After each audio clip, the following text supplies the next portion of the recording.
Hello दोस्तों, अगर आप हमारे चैनल पर नए हैं तो सबसे पहले आप हमारे वीडियो को लाइक करें, हमारे चैनल को सब्सक्राइब करें और हो सके तो ज़्यादा से ज़्यादा शेयर करें। शेयर करना ना भूलिएगा दोस्तों। और हाँ, एक बात गौर करने वाली है कि आपको हमारी यह वीडियो अच्छी लग रही है तो प्लीज़ आप इसे लाइक करें ताकि हमें भी ऐसा लगे कि आप हमारे इस वीडियो को, हमारी इस कहानी को सुनना चाहते हैं। तो प्लीज़ आप लाइक करना ना भूलिएगा दोस्तों। लगातार बने रही हमारे वीडियो में।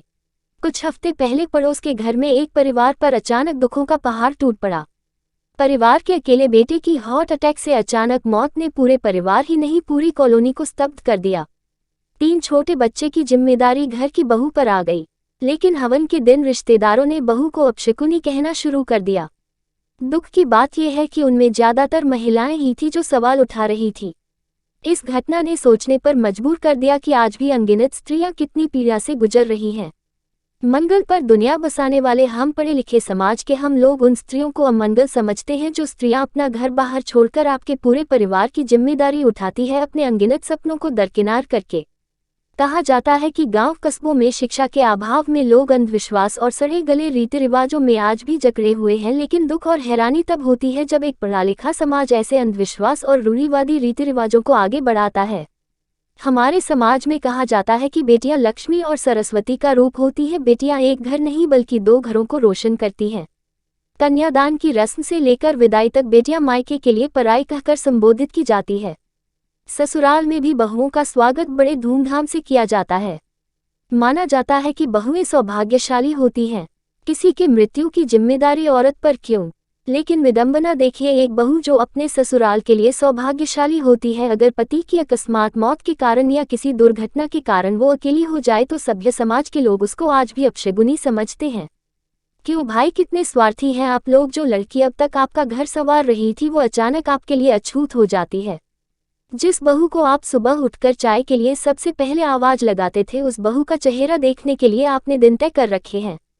शर्म आती है ऐसे सड़े गले समाज पर जो सिर्फ स्त्रियों के लिए नियम कानून बनाता है, बहुओं के लिए अलग नियम क्यों?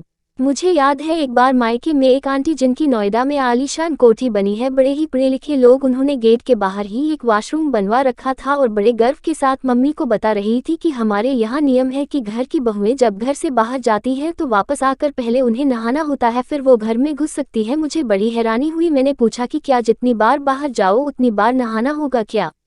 बोली हाँ बेटा, चाहे ठंड हो या बारिश, बहुएं भी इस परंपरा का पालन करती थी चुपचाप। हद है भाई, सारे नियम सिर्फ बहुओं के लिए ही क्यों?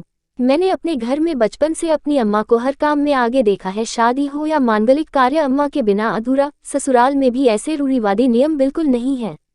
बात ये नहीं है कि आप पढ़े लिखे हैं या अनपढ़, बात मानसिकता की है।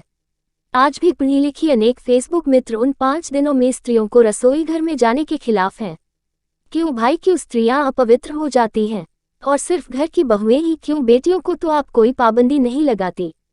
औरतें ही पितृसत्ता की बागडोर संभाले है। दुख की बात है कि इन रीति रिवाजों को ये पढ़ी लिखी औरतें ही आगे बढ़ा रही हैं। इसलिए बेटियों के माता पिता को सोचना होगा कि बेटी की शादी से पहले वो लड़के वालों की मानसिकता को भी परखें। सिर्फ अच्छी नौकरी और आलीशान घर देखकर बेटियों को विदा न करें।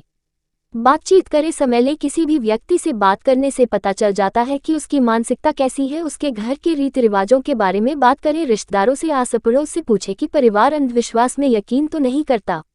लड़के की माँ से, बहन से 3-4 बार मीटिंग करें कि उनके यहाँ कैसे रिवाज है, वक्त लेकर रिश्ता तय करें, क्योंकि ये आपकी बेटी की जिंदगी का सवाल है। इन दकियानुसी रीति रिवाजों के नाम पर आपकी बेटी को शोषित न किया जाए, जिससे वो तंग आकर ये न कहने को मजबूर हो कि अगले जन्म मोहे बिटिया न कीजो।